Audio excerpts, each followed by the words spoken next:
The airport security line swallowed them whole. I stood there, 10 years old, watching my father's back disappear behind a pillar.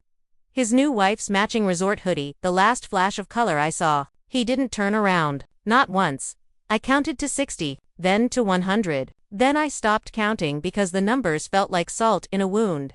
I didn't yet understand the shape of. The envelope in my hand was still warm from his palm. Inside, $500 in 20s. No boarding pass. No hotel confirmation. No return ticket. Just cash and a note scrawled on a napkin. Take a cab. Be responsible. See you in a week. My suitcase sat beside me, packed with outfits I had chosen carefully for a family vacation I wasn't actually on. I had even folded my new sweatshirt, the one with the little embroidered fox, because I wanted to look nice in the photos. They would take photos without me. That thought came later, much later, when the shock had worn thin enough for the real hurt to seep through. My phone battery was at 12%. I had spent the morning taking pictures of my luggage, my travel journal, the view from the terminal windows. I thought I was documenting happiness. I was documenting the last hour before my father taught me that love had limits, and I had already exceeded mine. Welcome back to Calm Drama Vault, where quiet strength finally gets its say. If a story like this one lives somewhere in your own life, drop the word envelope in the comments below and subscribe, because this one changed everything I believed about family. Let me take you back to Denver International Airport, August 14, 2018. I was 10 years old, and I had just learned that being someone's daughter did not always mean being someone's priority. My father's name is Marcus O'Coffer. He was 42 at the time, a regional sales director for a hospitality company, and a man who had built his entire public identity around being a family man. He gave speeches about integrity. He mentored young professionals. He posted photos of Sunday brunches with captions about gratitude. Behind closed doors, he was a man who had decided that his first daughter was too much work to fit into his second family. I didn't know that yet. At 10, I only knew that my stomach hurt, my hands were cold, and the airport seemed to get louder every minute I stood there. A woman in a business suit brushed past me, nearly knocking over my suitcase. She didn't apologize. People don't apologize to children they don't see. I moved to a row of plastic seats near the information desk. The kind with armrests that dig into your ribs. I sat there with my suitcase between my legs, the envelope in my lap, and the note from my father burning a hole in my memory. Be responsible. I was 10. I had never taken a cab alone. I didn't know my home address by heart because my father had always driven me. I didn't know which bus went to our neighborhood or how much a ride should cost or whether I was supposed to tip. I didn't know anything except that I had been trusted with $500 and 0 instructions, which meant I wasn't trusted at all. I tried calling him. Once, twice, 5 times. Each call went to voicemail. The first time, I left a message saying I was confused. The second time, I asked if he forgot something. The third time, my voice cracked and I said, "Dad, please come back." The fourth and fifth calls, I didn't leave messages. I just listened to his recorded voice, the one that said, "You've reached Marcus. Leave a message and I'll get back to you." It was the same voice that had crouched in front of me an hour earlier and called what he was doing a small change of plans.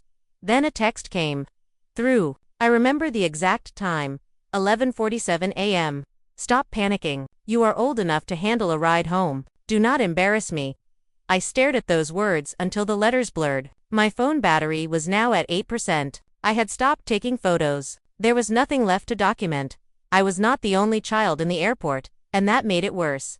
Families kept passing me. Parents holding toddlers, mothers fixing ponytails, fathers carrying sleepy children on their shoulders. Every time I saw one, my throat tightened until I thought I might choke. I watched a mother kneel to tie her son's shoelace, her hand gentle on his ankle. I watched a father lift his daughter onto his shoulders so she could see the departures board. I watched grandparents kiss grandchildren goodbye. And I felt something hollow open inside my chest. These were ordinary moments. They happened in airports every day. But to me, they felt like evidence of a world I had been excluded from. I wanted to scream, "I am someone's child, too," but I didn't. I sat there quietly because my father had trained me to believe that needing help made me dramatic. He had said it so many times, in so many ways, that I had internalized it like a rule of survival. Don't make a scene. Don't be difficult. Don't give anyone a reason to say you're too much. So I sat. I counted the money in the envelope twice, then pushed it back inside because it felt dirty in my hands. It was not help. It was hush money. It was my father's way of saying, I know this is wrong, but I'm paying you to pretend it isn't. I had always known, on some level, that I wasn't his priority. His new wife had made that clear from the beginning. She called me your daughter instead of my stepdaughter. She bought her own children matching outfits and handed me hand-me-downs with the tags cut off. She planned vacations around her kids' school breaks and scheduled family photos at times I couldn't attend because of custody agreements my father never bothered to enforce. But I had believed, deep down, that he would choose me when it mattered, that he would protect me from the worst of it, that his love had limits. Yes, but not this limit. I was wrong. The airport employee found me at 2:17 p.m. She was a woman in her 50s, with silver-streaked hair and kind eyes that had seen too much to be surprised by anything. She was wearing a blue vest and a name tag that said Martha. She stopped in front of me, looked at my suitcase, then at my face, and her whole expression softened. Honey, she said quietly, where's your grown-up? I lied at first. I told Martha that my dad was parking the car. It was the same lie I had told myself for the past 2 hours, the one that kept the panic at bay. He's coming back. He just had to park. He's coming. She looked at my suitcase, then at my face, and her voice dropped even lower. Honey, how long has he been parking? That was when I broke. The whole story came out in uneven pieces. The vacation, the envelope, the security line, the text messages, the words "do not embarrass me" came out of my mouth like they had been carved into my tongue. Martha listened without interrupting. She didn't look shocked, which somehow made me feel more seen. She had heard worse. She had seen worse. And she had probably already guessed, before I opened my mouth, that a 10-year-old with a suitcase and no adult didn't have a happy story to tell. She took my hand and led me to the airport police desk. She let me charge my phone behind the counter and brought me a bottle of water I didn't drink. She asked if I was hungry and I said no, even though I was starving. I had learned not to accept food from strangers, but the rule felt absurd now because the person who had fed me for 10 years had just walked away. A police officer named Sergeant Delgado took my statement. He was a large man with a gentle voice, and he asked me questions in a way that didn't make me feel like I was in trouble. What's your full name? Where do you live? What's your father's phone number? Do you know anyone else we can call? That last question made me freeze. Anyone else we can call?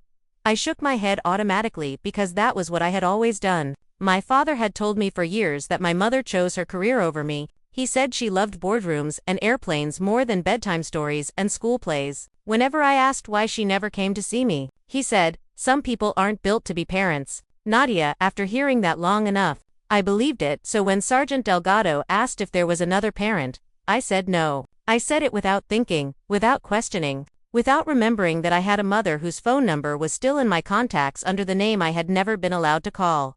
But then Martha, who had been standing nearby, said softly, Sweetheart, look at your phone. Is there anyone else you'd want us to call? Anyone at all? I scrolled through my contacts. My father, his wife's mother, my school, my dentist. Then, at the very bottom, a name I almost never touched, Mom. My finger hovered over it so long the screen dimmed. I was terrified she wouldn't answer. I was even more terrified she would answer and prove my father right. Finally, I pressed call. It rang twice before a woman's voice said my name so fast it sounded like she had been waiting years to say it. Nadia. For a second, I forgot how to speak. Then I whispered. Dad left me at the airport. There was a sharp silence on the other end. Not cold silence. Not annoyed silence. The kind of silence that happens when someone's whole world stops moving and they need a moment to figure out how to breathe again. Then her voice came back. Steady and urgent. Listen to me carefully. Find the nearest airport police officer and stay with them. Do not leave with anyone. Do not let your phone die. I am coming. I said. You don't have to. She answered. I should have come a long time ago. The call ended. I stared at the screen for a long time, waiting for her to call back. Waiting for the first person who had sounded like they cared to vanish the way everyone else did. But the phone stayed silent and I was left with a strange feeling I couldn't name. It wasn't hope. Not yet. It was more like the first crack in a wall I had been told was unbreakable. Sergeant Delgado asked if she was coming. I nodded. He asked where she lived and I said Oregon. He raised his eyebrows but didn't comment. He just brought me a blanket and told me I could wait as long as I needed. I waited for hours of watching the departures board change. 4 hours of families coming and going. 4 hours of Martha checking on me with small kindnesses. A granola bar I didn't eat. A coloring sheet from a lost child kit. a hand on my shoulder when I started crying again without warning. I kept my phone charged. I kept my suitcase close. I kept the envelope in my pocket because I didn't know what else to do with it. The cash felt heavier than it had before. It felt like evidence. And then, at 6:34 p.m., Sergeant Delgado walked me through a quiet corridor toward a private aviation terminal. I remember the glass doors opening, the cold night air, and a small jet waiting under bright lights. A woman stepped down the stairs before the crew could even finish. She looked nothing like the selfish stranger my father had described. She looked scared, breathless, and broken open. Her hair was messy. Her coat was wrinkled. She was wearing mismatched shoes. When she saw me, she covered her mouth and started crying. Then she ran to me. My mother dropped to her knees on the tarmac and wrapped her arms around me so tightly I could feel her shaking. She was crying, but she was also laughing, and the sounds mixed together in a way I had never heard before. It was the sound of relief and guilt and love all tangled up.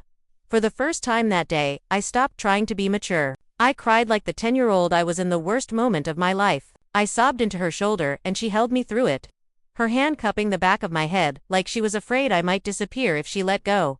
She said my name over and over. Nadia, Nadia, I'm here, I'm here. I didn't know how to respond. I had been told so many things about her, so many ugly things, that I had built a version of her in my mind that looked nothing like the woman holding me now. This woman was not cold. She was not absent. She was not someone who had chosen boardrooms over bedtime stories. She was someone who had just chartered a private jet to cross 3 states because her daughter called.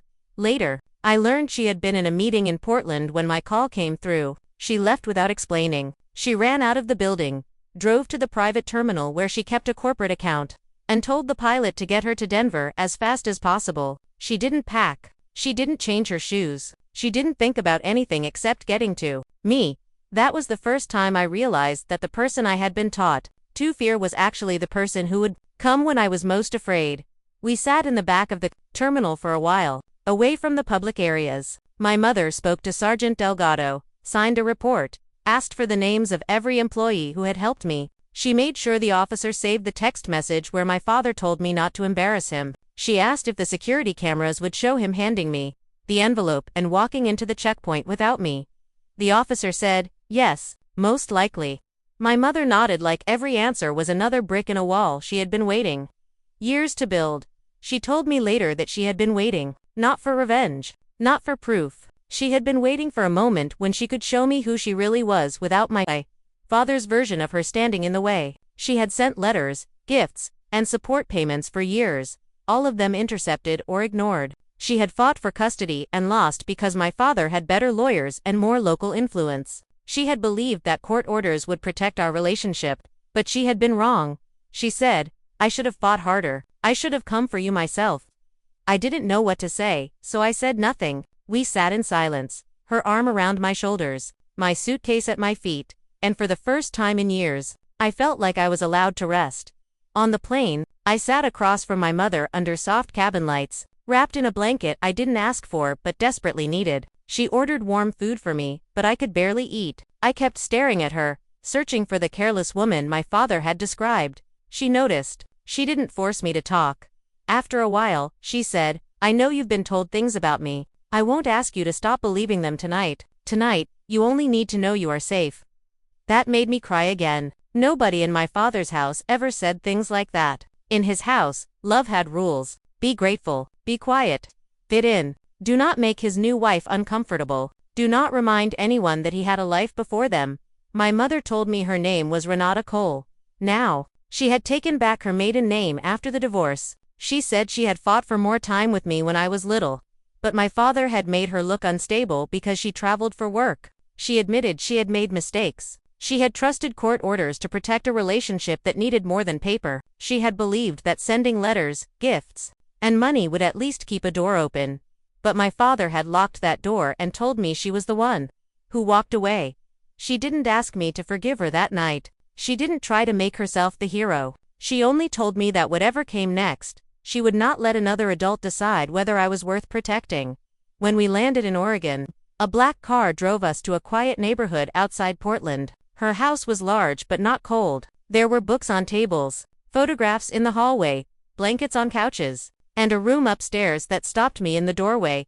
It had pale blue walls, a shelf of children's books, a stuffed fox on the bed, and unopened birthday gifts arranged by year. I recognized my name on the tags. Nadia, age 7. Nadia, age 8. Nadia, age 9. My knees felt weak. She kept them, all of them. My mother stood behind me and said, I sent them every year. I saved the rest when they came back or went unanswered. Your father said you didn't want anything from me. I touched the oldest gift with trembling fingers and felt a strange anger rising through the sadness. Not anger at her, anger at every time I had stared at an empty mailbox and thought I was unwanted. I never knew, I whispered. She didn't say I know. She said, I'm sorry. I'm so sorry. It wasn't enough. It wasn't nearly enough. But it was the first time an adult had apologized to me without making excuses, and that mattered more than I could admit. Before sunrise the next morning, a family law attorney named Ines Bergman arrived at the house. She was a tall woman in her 60s with silver gray hair pulled into a tight bun and glasses that sat low on her nose. Her voice was calm, almost hypnotic, but her words were sharp and precise. She spoke gently to me. Nadia, I need you to tell me everything that happened at the airport. Take your time. Don't leave anything out. I told her. The envelope. The text. The security line. The family's passing me, Martha. Sergeant Delgado. The call to my mother. Ines took notes the entire time. She didn't interrupt. When I finished, she set down her pen and looked at my mother. A 10-year-old left alone at a major airport. No confirmed transportation. No house key. Text evidence minimizing distress. Potential misuse of funds intended for the child.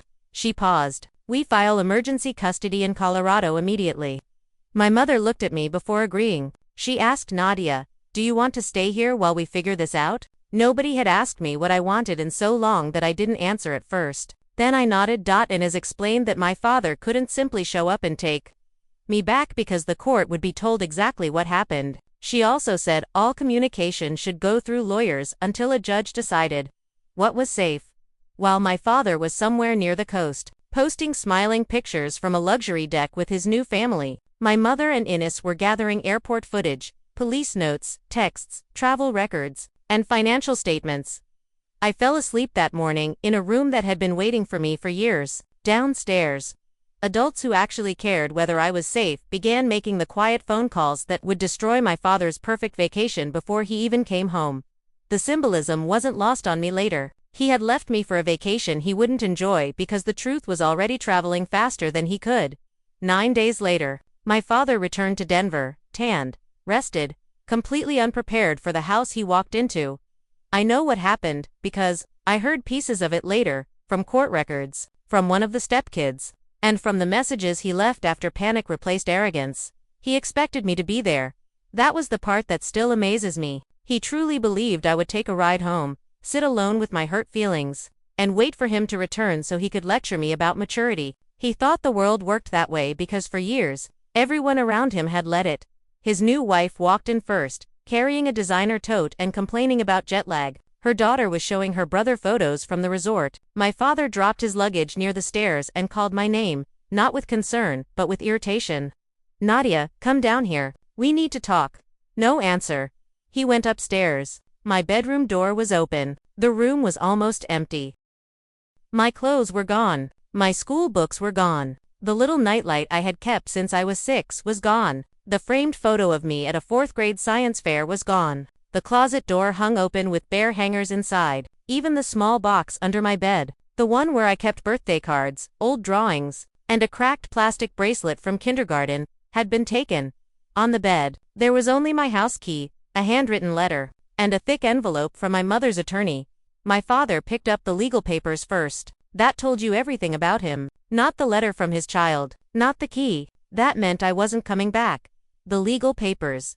His wife came to the doorway and asked what was wrong. Then she saw the court heading, my mother's name, and the words emergency temporary custody. Her face changed so quickly that her daughter stopped smiling. What did you do, Marcus? She whispered. He snapped that it was nothing. Just a misunderstanding. Just my mother being vindictive. But his hands were shaking as he read. The papers listed the airport police report, the security footage request, the text messages, the fact that I was 10, and the claim that funds meant for my care may have been improperly used. That last part made his wife step back like the paper was contagious. Her entire public image was built on being part of a loving blended family. She posted matching outfits, vacation reels, Sunday brunch photos, captions about grace and gratitude. A child abandoned at an airport did not fit her brand. Her son looked from her to my father and asked, "Did you really leave her there?" Nobody answered. My letter was shorter than I expected it to be when I wrote it. I had imagined pages of anger, but when the time came, I only needed a few sentences. I wrote that I waited for him to turn around. I wrote that I had believed him when he said my mother didn't care. I wrote that he taught me a lesson, just not the one he intended. He taught me that a father could stand close enough to touch my shoulder and still choose to abandon me. I ended the letter by saying I was safe. I was with my mother, and I would not speak to him unless a judge and a therapist said it was okay. That was when he started calling.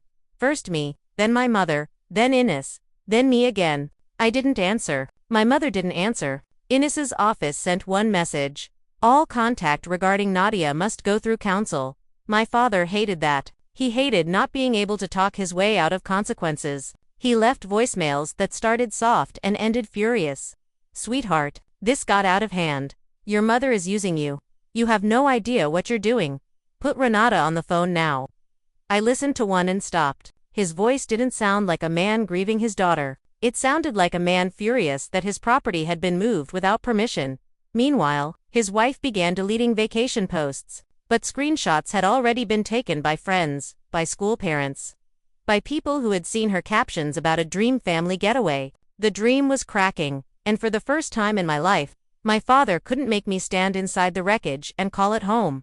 I thought about that a lot in the weeks that followed, how easy it had been for him to leave me, and how impossible it was for him to accept the consequences. He wasn't sorry he had abandoned me. He was sorry he had been caught. My mother didn't say that out loud, but I could see it in her face when she listened to his voicemails. She had known him longer than I had. She knew what his anger looked like when it was really about control. She said, "He'll try to make you feel like you're the one who broke the family." I nodded. I already knew that. He had been making me feel that way for years. What I didn't know yet was how many people would believe me when I finally told them the truth. The first hearing was the first time I saw my father after the airport.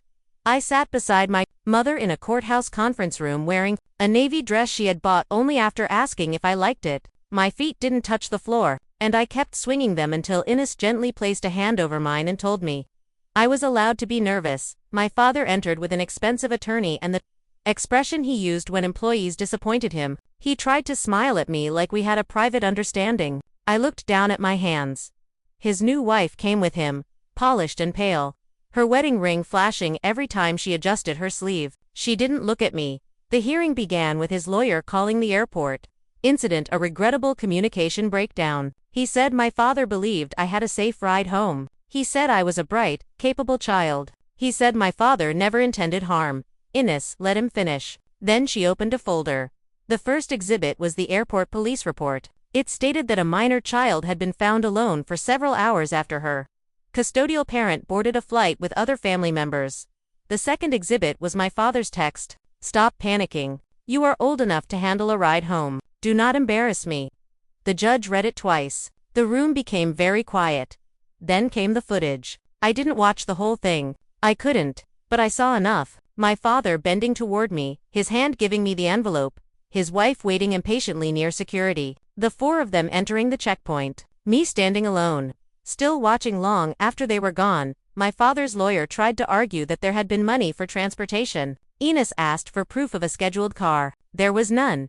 She asked whether I had a house key. My father said he assumed I did. Ines showed a text from earlier that morning where I had written, "I left my key in my desk because we're all traveling together, right?" He had replied with a thumbs up emoji. The judge's face hardened. My father shifted in his chair. But Ines wasn't finished. She presented records from my mother showing years of support payments, gift receipts, returned letters, and deposits into an education account under my name. Then she showed withdrawals from that account. Not for tuition, not for medical care, not for school supplies, airline upgrades, resort deposits, a stylist invoice for family vacation photos, a chartered boat package. My father's new wife whispered something to him, but he didn't answer. The judge asked one question that seemed to cut through every excuse. Why was a child's education fund used for a luxury trip the child was excluded from? My father said it was complicated. It was the weakest thing I had ever heard him say. After that, the excuses became uglier. My father claimed my mother was unstable. Ines produced years of messages from my mother asking to speak with me, all unanswered or blocked. He claimed I was emotionally fragile and easily influenced. Ines said, she is 10. The question is not whether she is fragile. The question is why her father chose to leave her alone in an airport. His wife then made the mistake of speaking. She said this had been blown out of proportion and that I had always struggled to accept the new family. Her words were smooth, but they carried the same message I had heard in her house for years. I was the problem. The judge asked her directly if she knew before arriving at the airport that I was not included in the final travel plan. She hesitated. That hesitation was enough. Her attorney, who had come only to observe, leaned forward and quietly advised her not to answer further. That was the moment I saw fear replace performance. She was no longer worried about me ruining a vacation. She was worried about being tied to what my father had done. Ines then presented one final set of documents. They were screenshots from my father's public business page where he had recently given a speech about leadership, loyalty, and family values. In one caption, he wrote that success meant nothing if a man could not protect the people under his roof. The judge didn't comment on it. But my father's face turned red. The hypocrisy was no longer private. It was written in his own words. The judge granted temporary physical custody to my mother, ordered supervised visitation only, required my father to submit financial records related to my support and education funds, and warned him that any attempt to contact me outside approved channels would damage his case. My father looked stunned. Like consequences were a foreign language and nobody had provided subtitles. As we left, he stepped toward me and said my name. Ines moved between us before my mother even had to. Not today, she said, his face flushed with anger, but he stopped. That was the first time I saw an adult tell my father no and make it stick. In the parking lot. My mother knelt in front of me and asked if I was okay. I wasn't okay. Not yet. But I remember looking back at the courthouse doors and realizing something important. My father had abandoned me in public, lied in private, and expected the world to believe his version because it always had before. This time, the cameras saw him, the records exposed him, the judge heard him, and I didn't have to carry the truth alone anymore. Life in Portland didn't magically heal me. That would make a cleaner story, but it wouldn't be true. For the first few weeks, I woke up every morning afraid someone had changed their mind. I packed my backpack too carefully. I asked permission to eat snacks. I kept my shoes near the door like I might need to leave quickly. My mother noticed all of it, but she didn't shame me. She just kept showing up. Breakfast at the same time. School tours when I was ready. Therapy every Tuesday with a woman named Dr. Feldman, who told me that children often blame themselves. Because blaming adults feels too frightening.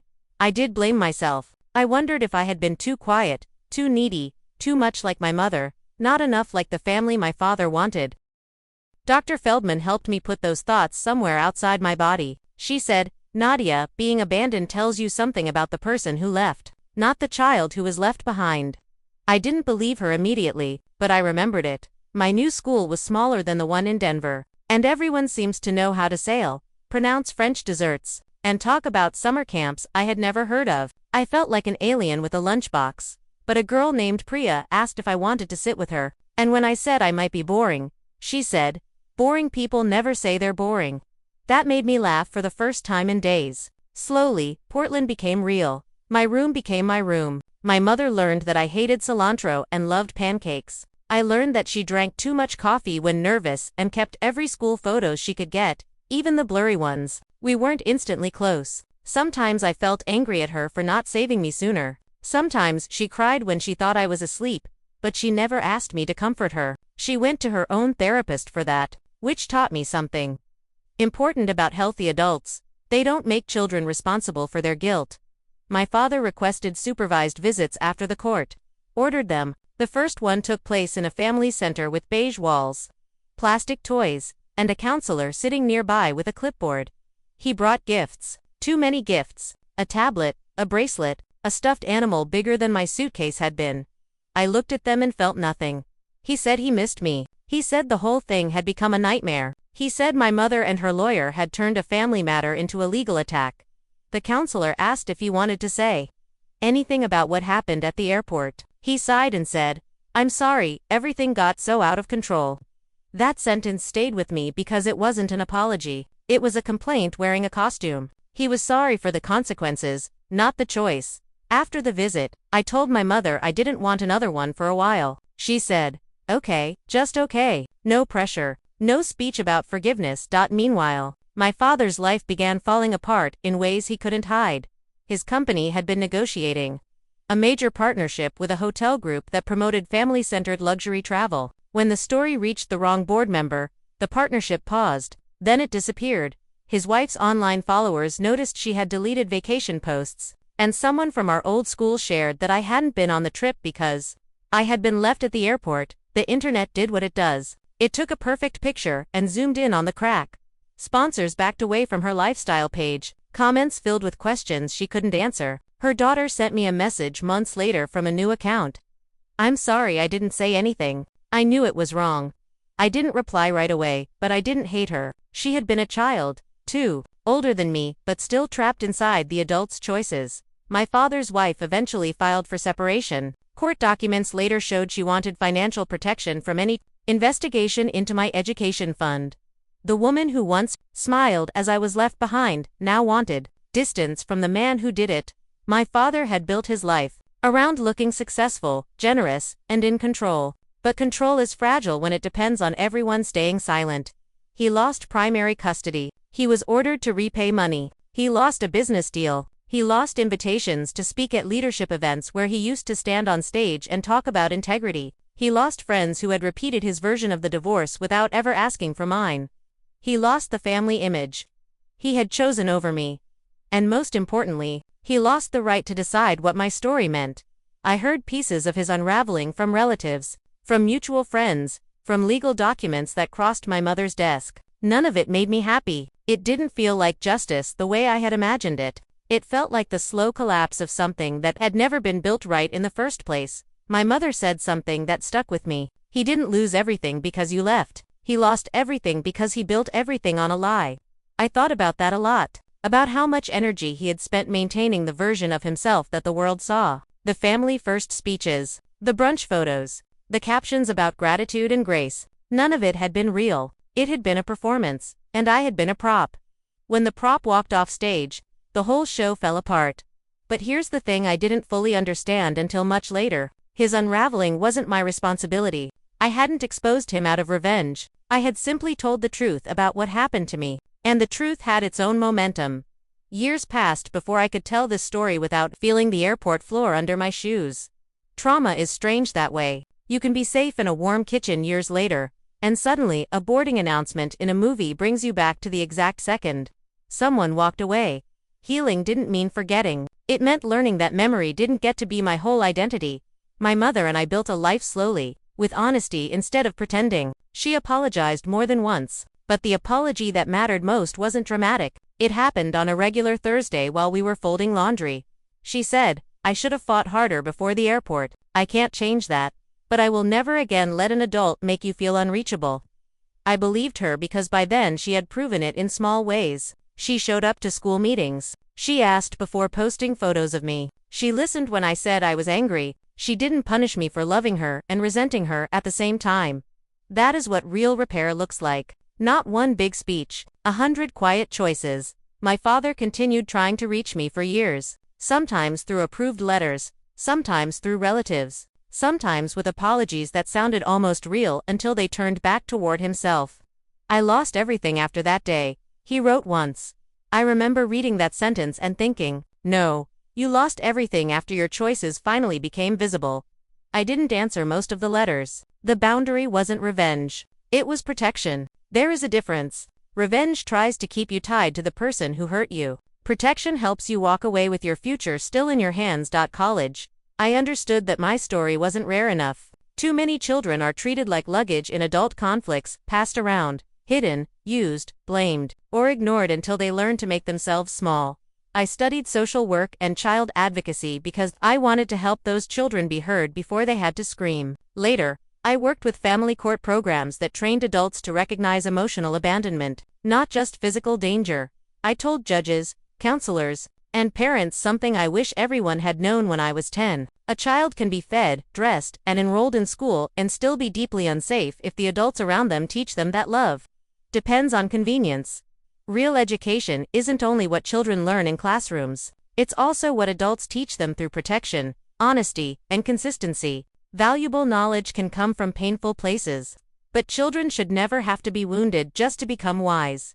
My father paid a price that looked satisfying from the outside. His second marriage ended. His company survived but never fully recovered its old reputation. The family first speeches disappeared from his public profile. People who once admired him began speaking about him carefully, as if his name came with a warning label. But the deeper consequence was quieter. He became someone I could remember without needing to return to. I did forgive him, but not in the way people expect. Forgiveness, in the way I understand it now, is not letting someone back into your life. It is not excusing what they did. It is not pretending the harm never happened. Forgiveness is the moment you stop letting their failure decide how much love you deserve. I stopped asking why he left me. I stopped searching for a reason that would make it less painful. I stopped hoping he would wake up one day and see the full weight of what he had done. I stopped needing him to validate my pain in order to move forward. That took years. It took therapy. It took distance. It took building a life that had nothing to do with him. But when I finally got there, I realized something important. Forgiveness didn't mean I invited him back. It meant I stopped checking the lock on the door he had walked through. I didn't write him a letter. I didn't call him. I didn't announce my forgiveness to anyone except my therapist and my mother. It wasn't a performance. It was a quiet internal shift, like a drawer finally closing all the way. I still remembered the airport. I still remembered the envelope. I still remembered the text message that told me not to embarrass him. But those memories no longer defined me. They were part of my story, not the whole thing. Part 19. When I think of that airport now, I don't only see the moment he left. I see Martha, the airport employee who stopped to ask where my grown-up was. I see Sergeant Delgado, who treated me like a person instead of a case number. I see my mother running down the steps of that jet with fear and love written all over her face. I see a little girl who thought asking for help would prove she was weak. And I want to kneel beside her and tell her the truth. Calling for help was the bravest thing she ever did. Family is not proven by last names, matching vacation photos, or who stands beside you when life is easy. Family is proven by the people who come when your voice shakes, who protect you when it costs them something, who tell the truth even when lies would be more comfortable. Family is not proven by last names, matching vacation photos, or who stands beside you when life is easy. Family is proven by the people who come when your voice shakes, who protect you when it costs them something, who tell the truth even when lies would be more comfortable. Blood can explain where you came from, but it cannot excuse who abandoned you. Children do not exist to protect adult egos. They deserve safety, consistency, and love that does not disappear at the security checkpoint. If you have ever had to choose between familiar pain and a love that arrived late but arrived honestly, I hope you know this. Leaving what hurts you is not betrayal. Asking for help is not weakness. And the people who failed to value you do not get the final word on your worth. My father left me at the airport for a luxury trip with his new family. But one phone call taught me that being left behind is not always the end of the story. Sometimes it is the first step toward being found. That envelope he handed me, the one with $500 and no boarding pass, became a symbol I carried for years. At first, it represented rejection. Then it became evidence. Then it became a reminder of how far I had come. I still have it. Not the cash that was accounted for in court and returned to my education fund, but the envelope itself, worn and folded, sits in a box with the birthday gifts my mother saved, the letters I wrote to myself in therapy, and the cracked plastic bracelet from kindergarten that my father once told me was childish.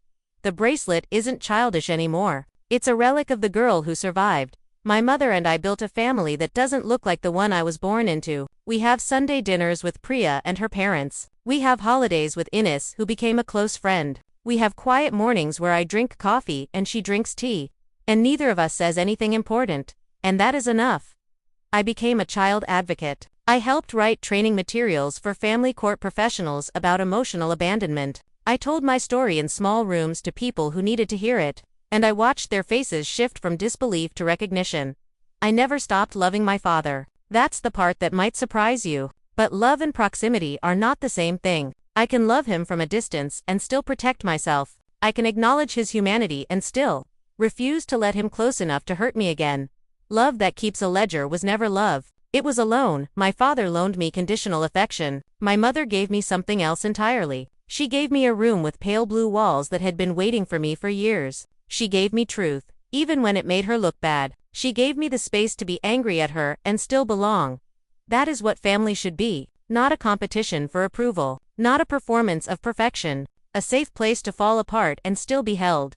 If you have ever been left behind by someone who was supposed to protect you, I hope you know this. You were never the problem. You were never too much. You were never undeserving. The people who failed you don't get the final word on your worth. You do. This story is a dramatized narrative created for entertainment and reflection. Any resemblance to real events or persons is coincidental. Sometimes people lose access to you, not because you stopped mattering, but because you finally understood that love should never require you to accept endless harm.